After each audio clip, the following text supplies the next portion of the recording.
السلام عليكم ورحمة الله وبركاته. اللهم صل وسلم وبارك على نبينا محمد وعلى آله وأصحابه أجمعين. كل سنة وانتم طيبين، عيد مبارك عليكم، عيد أضحى مبارك عليكم. عاملين ايه؟ بصوا بقى النهاردة كده معانا وصفة جميلة، وهي بيتزا الجلاش. دي ما بستغناش عنها في العيد أبدا، أولادي بيحبوها جدا، سهلة من غير عجن من غير خبز. ما بتاخدش معايا وقت بإذن الله. تعملها لهم بقى كده في العيد زي الأيام دي، حلوة قوي قوي قوي قوي، أولادك هيفرحوا بيها بإذن الله. وطبعا ده عيد لحمة، فهنعملها باللحمة. انت ممكن تعملها بالفراخ بالسجق بأي حاجة، بس احنا عشان عيد لحمة فهنعملها باللحمة. كل سنة وانتم طيبين وعلى الأمة الإسلامية أجمعين. بصوا كده حلوة وهشة زي ما انتوا شفتوها معايا كده. في الأول هنعمل ايه؟ هنجيب بصلة او بصلتين 3. انا عندي هنا نص كيلو لحمه، فحطيت عليها 3 بصلات كبار. انت عايزه تكتري في البصل كتري، عايزه تقللي قللي، دي اذواق بقى، يعني كل واحد بيرجع لاذواق. بس انا بحب ايه؟ البصل يبقى مثلا زي ربع كيلو كده مثلا على نص كيلو اللحمه. نزلت بحب زيت، انت عندك سمنه عندك زبده اشتغلي بيها عادي مفيش مشكله. انا نزلت بحب الزيت كده عشان تبقى خفيفه، لانها مليانه جبن، فعشان ما تبقاش دسمة معايا مع اللحمة، مع دسامة اللحمة فيها دسامة، فمع الزيت هتبقى حلوة قوي كده. شوحت البصلة في الأول وخليتها الصفار اللي هو الخفيف دوت، ونزلت عليها كده باللحمة، ولغاية ما تتشوح عادي خالص. كل التريكات بقى اللي هي ايه، تحط لها الملح والفلفل، عايزة تحط لها 7 بهارات تحط لها، بس انا استكفيت من ملح وفلفل كده، حاجة بسيطة علشان يعني تكون الحاجة خفيفة على معدتنا. انت بقى البهارات بتاعتك دي يعني ظبطيها. هقعد اشوح كده في اللحمه لغايه ما تحمر، والحمار برضو اللي هو مش هيبقى غامق قوي كده بني، لا يبقى فاتح شويه كده. طبعا كنت بغلي اللبن علشان الحق اسقي بيه الجلاش، بس ايه لازم تبرديه، يعني لازم تبرديه، لازم اللبن يبقى عندك بارد. هنا حطيت معاكم طماطم وفلفل اخضر، واديها برضو تشويحتين كده. انا مش عايزه الطماطم والفلفل يتبالوا قوي، لسه كمان هيخشوا الفرن فهيتظبطوا، ما يبقاش داخلين اصلا الفرن كده يعني ايه مدبلانين خالص. ادي تشويحه حلوه كده، وبعد كده اروح. كان عندي زيتون مخلي حبايب قلبي، انا مخليه سليم كده، فعايزه تقطعيه تديه طماطم مثلا دي مفيش مشكله. طبعا ببقى شطفاه كويس عشان بيبقى مملح جدا، شطفاه، او لو لقيتيه دوقيه كده، لو لقيتيه مملح يعني انقعيه شويه في الميه.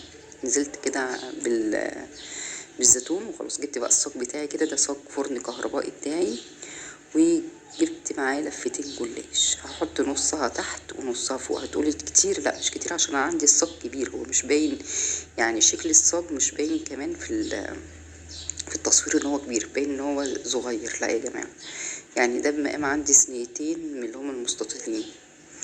بنزل بقى كده. انت ممكن يعني لو عايزه دسم تحطي تدهني بين كل ورقتين 3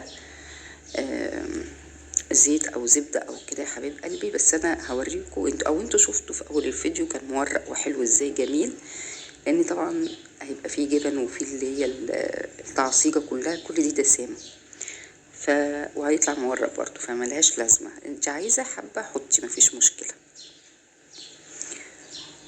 هنا بقى بفرد اللحمه بتاعتي، طبعا تحفه، ريحتها تحفه يا حبيب قلبي. اعمليها لاولادك هيفرحوا بيها قوي قوي قوي في العيد. كل سنه وانتم طيبين. كده بحط بقى نص يعني لفة الجلاش بقى التانية. انت لو صينية تحطي نص اللفة، تحطي نصها فوق ونصها تحت. هنا برش بقى عندي هنا جبنة الحمد، وده ميكس جبنة موتزاريلا على شيدر، بحب الاتنين مع بعض بيبقى حلو. هاخد جزء منه هحطه في قلب الحشوة في الصينية بتاعتي، والنص التاني هتشوفوا هنحطه فين. كده كان عندي برضو جبنه رومي. الجبنه الرومي بتدي برضو طعم جميل قوي قوي قوي يا حبايبي، على قد برضو الموتزاريلا والشيدر ما بيدوش طعم، يعني فاهميني. الجبنه الرومي فعلا هي اللي بتعمل طعم.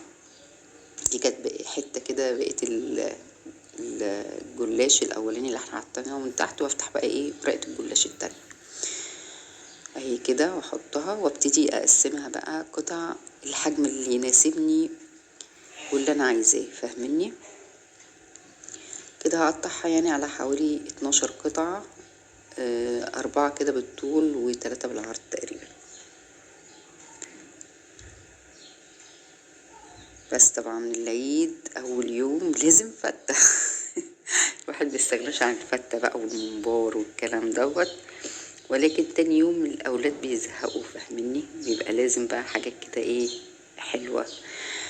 لا تعمل لهم بقى بيتزا، لا تعمل لهم جلاش عادي، لا تعمل لهم بيتزا جلاش، بيتزا جلاش دي تحفة يا حبايب قلبي. وتغنيكي بقى عن يعني انت تعجني بقى وتجيبي دقيق وتعجني وتفردي وتحطي في صواني وتحطي كذا، لا دي على طول سهلة جدا، بعملها يعني حلوة قوي قوي قوي.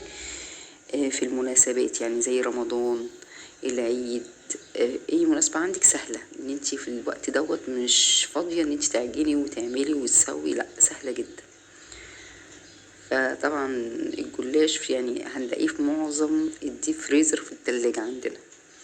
كده بعد ما قطعتها يا حبايب قلبي بره، جبت بيضتين احط عليهم حبة ملح وحبة فلفل اسمر، واللبن انا بردته تماما عشان ما يسويليش البيض، ولا البيض عندي استوى اومليت بيض. تمام. هضرب بقى كل البيض ده كله كويس بالشوكة، واروح منزله عليها كمية اللبن. انا عشان صاب حطيت كوبايتين، يعني اخد مني مثلا نص كيلو لبن. اما لو صينية عادية حطي كوباية يعني مج لبن اللي هو ربع كيلو مثلا.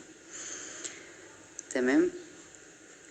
هوريكوا شكله اهو. ممكن تحطي نقطتين زيت لو عايزة، انا مش مكترة في الزيت، انا مستكفية الزيت اللي في الصينية من تحت دهناه والدسومية بتاعت اللحمة عندي. عايزة تحطي زيت حطي. هبتدي بقى ايه اسقي بيه الجلاش بتاعي، واحاول كده اهزه يمين وشمال علشان احس ان هو اتغلغل عندي ووصل لغاية تحت في الصينية. بصوا بقى ابتدي اجيب يمين وشمال كده يا حبايب قلبي لغاية ما احس ان كله اتشرب. بصوا بقى كنت بحط صباعي كده عشان بشوف وصل لغاية تحت ولا لا. دخلته الفرن وطلعته، انتوا حاسين طبعا ان هو متشمع اهو. لازم اشم قبل ما احط الجبنة، احس ان ادخل الصينية الفرن وتشمع شوية، يعني تنشف شوية، واروح بقى حتى على وشها اي نوع جبن عندي، موزاريلا، شيدر، ميكس شيدر وموزاريلا زي كده، جبنة رومي، تديها برضه طعم حلو كده.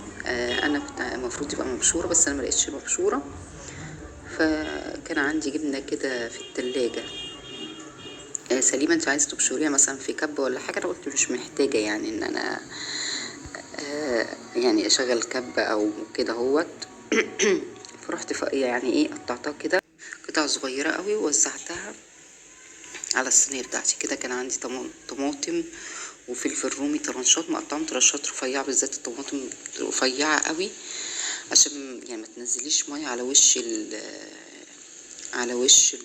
الجلاش يعني وكده هوت تبهدلولي. بس ورصيت كده، وانا مرضتش ارص زيتون من فوق علشان ما يمررش معايا. انا طبعا كنت مشغله الفرن من تحت، واول ما اخدت حسيت من الجناب كده احمر، رحت شغلت عليها الشوايه. كانت الاول على الشبكه، ولما طفيت من تحت نزلتها على القاع بتاع الفرن وشغلت عليها الشبكه. جربوها هتعجبكم، وبألف هنا وألف شفا يا رب. يا رب يكون وصفتي عجبتكم، واعمليها وفرحي بيها أولادك في العيد. العيد فرحة طبعا. بصوا الهشاشة بتاعتها وطلعت مورقة وكل حاجة وحلوة، ولونها بص مش لازقة مش لازقة من تحت خالص. بصوا جميلة تحفة. تعالوا اتفضل معايا يا حبيب قلبي. والسلام عليكم ورحمة الله وبركاته. مع السلامة.